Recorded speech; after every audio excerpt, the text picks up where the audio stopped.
श्री स्वामी समर्थ सगळ्यांना।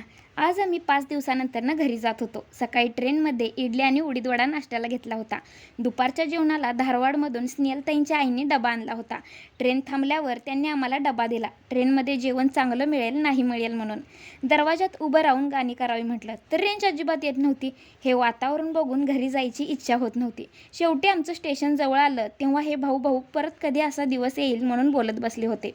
पप्पांनी स्टेशनवरच छोटा केक आणून ट्रेनमध्ये आमची ॲनिव्हर्सरी साजरी केली आणि मग पोहोचलो आम्ही मिरज स्टेशनवर। वेळ होती सगळ्यांचा निरोप घ्यायची। मन कितीही नाही म्हटलं तरीही निरोप हा घ्यावाच लागतो। सोबत खूप साऱ्या आठवणी मजा मस्ती घेऊन आम्ही परत आलो होतो। आमच्या ट्रिपमध्ये फक्त मजा होती, बाकीचा विशेष डोक्यात घेतला नव्हता। देवदर्शनासोबत खूप सारी छान ठिकाणे, तिथली संस्कृती, तिथलं जीवन सगळं अनुभवायला मिळालं आणि ट्रिपमध्ये एन्जॉय करणारे पार्टनर असले तर वेगळीच मजा येते। स्टेशनवर निरोप घेताना ही वेळच का आली हे आठवून मन भरून येत होतं। आहोंच्या तर डोळ्यात पाणी चालू होतं। डायरेक्ट घरीच जाणार होतो पण दादा आई म्हणाले ऊन खूप आहे, थोड्या वेळाने निघू।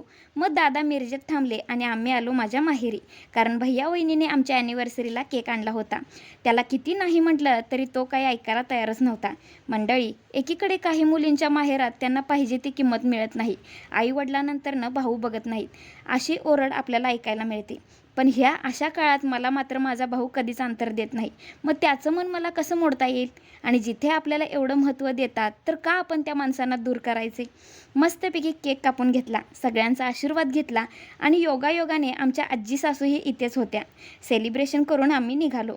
घरी थोडं खाल्लं होतं म्हणून वाटेत काहीतरी नॉर्मल खाऊन जाऊ म्हटलं, म्हणून घेतला डोसा आणि अशीच नॉर्मल ॲनिव्हर्सरी आम्ही साजरी केली। तुम्हाला आमच्या ट्रिपचे व्हिडिओ आवडले का ते नक्की सांगा। भेटू पुढच्या व्हिडिओमध्ये।